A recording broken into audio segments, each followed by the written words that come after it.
What up, my fellow YouTube nerds, my fellow fantasy football nerds, for the second video in a row. I'm Daniel, and I am here to talk to you guys about my top 5 sleepers and my top 5 busts of the year going into week 1. I know not everyone even drafts until the first week of fantasy, so I know some of you might already have gotten these guys. You might have seen them on your waiver wires already, getting dropped for different reasons, or just they're free agents. Either way, I wanted to give you a list of 5 guys I think are very hopeful for the year, and 5 guys that I think you should just let them go to the dumpster and create their own fire, because you don't want to fire dumpster in your own league. Your own team. It's really bad. So I want to start off with my sleepers, of course. You got when they say you want the good news or the bad news, you always go for the good news first. So good news first, we got sleepers, and we got plenty of them. I'm going from my 5th to my 1st, and I have some honorable mentions in this category. So I'll try to make this pretty quick, but then again, I love talking football, so sorry. So without further ado, here's my top 5 sleepers. Number 5 is going to be Austin Ekeler. I don't see Melvin Gordon coming back before week 4 or 5. He will come back, but if you get a top 6 running back for 4 or 5 weeks, that's all you can get out of a sleeper, really, sometimes. And that's why I threw him in here. I think he's going to take a lot of the carry. Philip Rivers really going to probably dump it off a lot, even though he has 2 great receivers, okay tight end. The line's kind of crappy, so he's going to dump it off more. You're going to think I like the Chargers. I don't, even though I have 2 as my sleepers. Trust me, I'm actually an anti-Charger fan now because of their move from San Diego. It was just kind of petty and disrespectful. But that's a different video for a different day. And I will make that video of why the Chargers suck as an organization. It's coming, watch. But anyways, still like the team, still like the players, still love Philip Rivers, still love Keenan Allen. Great guys. So no bad blood there. Anyways, on to the next one. Number 4 is Anthony Miller, wide receiver for Chicago. I think Trubisky is going to come into his own this year. He's playing tomorrow night. We're going to see for sure. I don't know who's really going to take the reins there, because they have so many running backs. They have so many wide receivers. But they just have a good offense, and they have a good program going there, I feel like. So I think Anthony Miller is going to be a really good choice for you. Just kind of stash away for a couple weeks and see what he does. He's not going to do great every week, but if you can get, like I said, 6-7 good weeks out of him, that's a really good sleeper. Number 3 is going to be Matt LaCoste, the tight end for New England, because New England tight ends for the past 10, 12 years have just killed it. From Benjamin to Hernandez. Ooh, we do not talk about Hernandez. To Gronkowski. To Watson. They have brought in multiple guys to just kill it. And really, I don't think it's the person. I think it's more the program. And I think the program is set up to have Tom Brady keep dumping off to the tight end. So with Gronkowski gone, I really feel like it's gonna be the next tight end up, which is LaCoste. After that, I needed to add in a good quarterback, because even though he gets drafted around the 8th or 9th round, I don't feel like that's good enough for him. He's kind of slipping too much. I had him last year. He helped me win my fantasy, so he's a really good quarterback. Deshaun Watson, quarterback for Houston. He's a really solid guy. He gets the running yards, he gets the passing yards, he doesn't get sacked a lot, he has a good program. That's all I can really say about him because I haven't watched too much film on him, but I've always just really liked his attitude. I liked his demeanor. Everything about him is just really good. He got hurt 2 years ago. I get it. I mean, you have the injury factor. So obviously, if you're gonna draft Deshaun Watson, please get a good backup or a quarterback. Maybe like a Rivers or a Roethlisberger or just someone or Murray, someone that you think can maybe hold on to your team if he gets hurt for a few weeks. Come on, you got to handcuff sometimes. A lot of the time, you don't know who's gonna get hurt. Number 2, wide receiver for the Chargers, Mike Williams. Mike Williams, I really liked since he got drafted 2 years ago, even though he got hurt. That's the thing. Injuries come and go for players. You got to just take the good with the bad. Sometimes it kind of takes some hope out. This is why they're sleepers for me. They're not guys that are full blown, crazy good.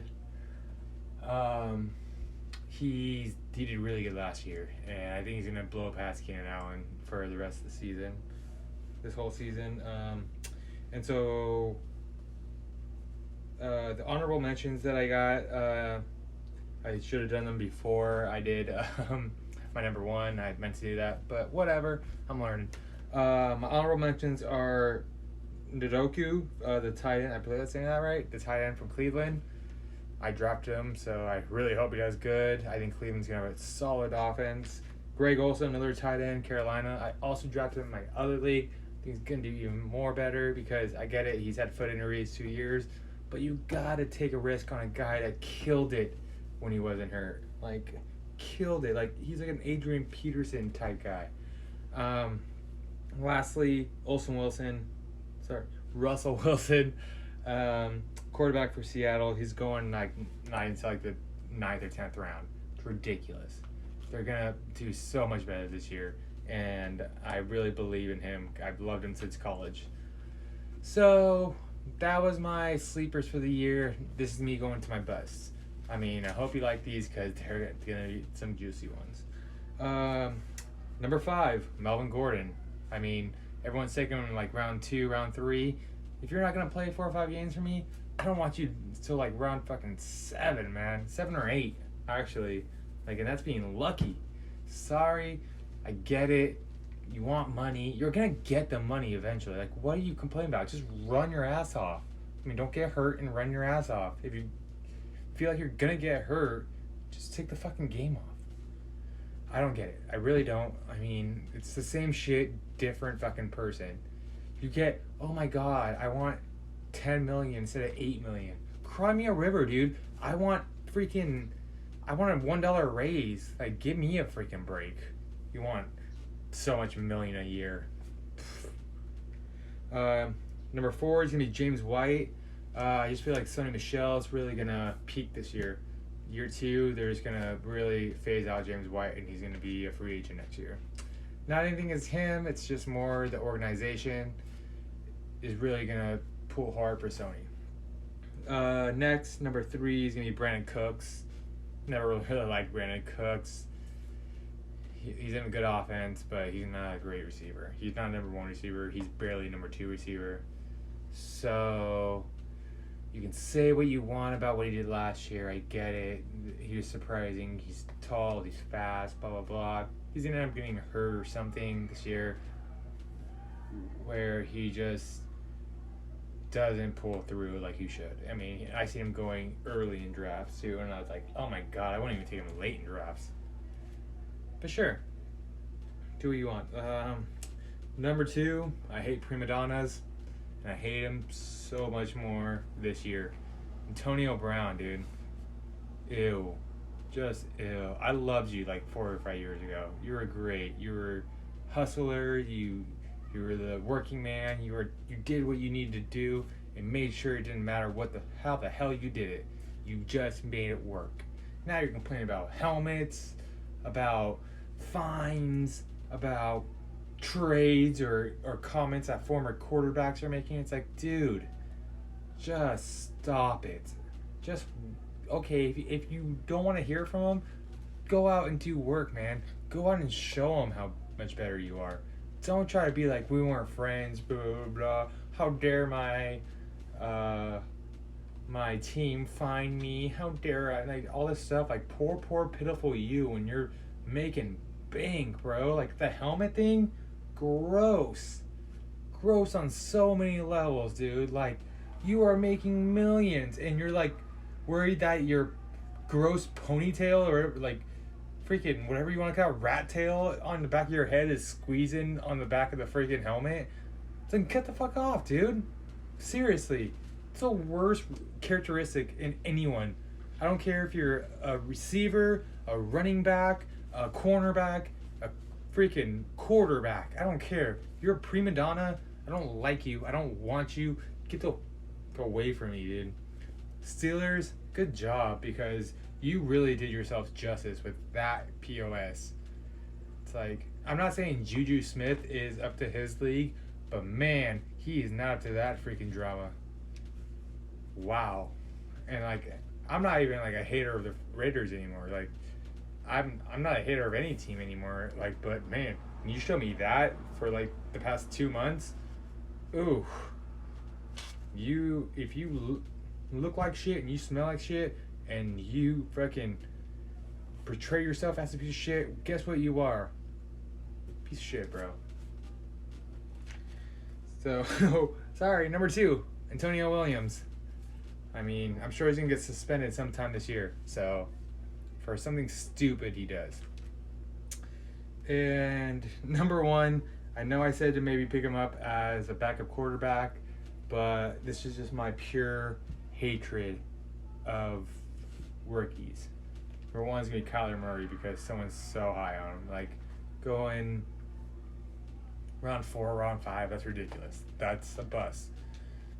If he drops around 10 or 11, I'll pick him up for shits and gigs. Whatever. But I'm not going to take like this flyer on him because he did something weirdly good in college, okay? There's a lot of guys the Boz did that great in college. You know what? Worked out for him, not the NFL. So, you gotta know what you're taking when you're taking a rookie. It's not always going to be great. Sometimes it's going to be actually bad. And right now, I'll give him 75% of what I think what everyone else says he's going to do, and that's a good quarterback. Like that's raking him as a good quarterback. It's not great. That's not a Mahomes. That's not a Rodgers. That's not a Brady. But no, everyone's taking him like he's the shining star that you need to grab. No, just don't. Wait, give him a year. Like, why not just give him a year and take your bets on a Brady or Mahomes? Like, I know you're gonna have to stretch for Mahomes, so I wouldn't. Take a Wilson with a backup, like a handcuff, Roethlisberger, Rivers, Matt Ryan. You could even go weird and go Kirk Cousins. Like, there's so much other players to choose than reaching for a rookie. I never reach for a rookie unless you're Sony Michel, which I kind of reached for and it worked out for me because of the system last year. Not doing that like it's gonna be a religious thing. Sorry, it's not what I do. And again, I'm just gonna do my dishonorable mentions for this section at the end, since I did the same for my honorable mentions. Dishonorable would be Damian Williams, running back for Kansas. Sorry, not every running back's gonna kill it for Kansas City. You really think 4 running backs in a row is just gonna like destroy it because of the system? No. He'll get stale, and they'll bring in a different rookie that they like a little bit more, or different running back they like a little bit more. It's just not gonna be him. Next, Philip Lindsay. They were already teetering on him last year. I like him, just don't love him. Just don't think he's draftable. I just think Denver's as sketchy as any league or any team right now. Just really bad.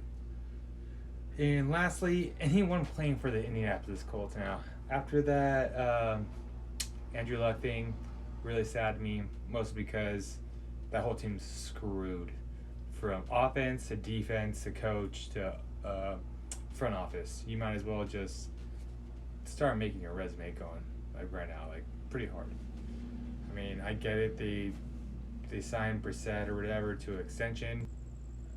Yeah, that's like kind of having your salad chef be your sous chef kind of thing. I get it. He's really good at doing one thing, but he's not going to take control and do everything great.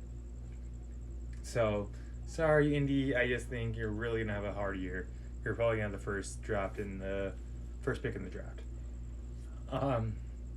So that's been my dishonorable mentions for my busts. I really hope you guys enjoyed my list. Worked hard on it. I've been fixing it a lot.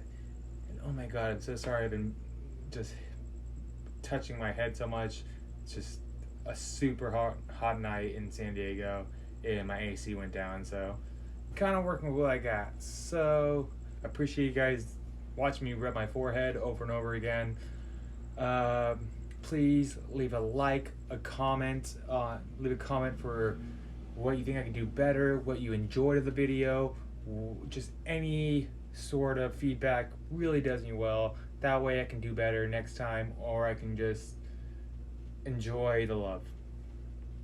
Everyone enjoys a little love. And please subscribe so you can get new videos coming up, because I'm going to be doing at least 2 a week on my fantasy football. And also I'm going to be sprinkling in some movie reviews, because there's some good movies coming in. I get it. It's kind of random of a YouTube page, but you got to do what you love. If you don't do it, you're just going to be working your whole life. So I've been Daniel. You've been awesome. I really appreciate everything. So stay awesome. It's been Wednesday night, first weekend of September. Thank you so much, and I cannot wait for some Thursday night football. Heck yeah. Going with the Packers, by the way. So stay amazing, YouTubers. See ya.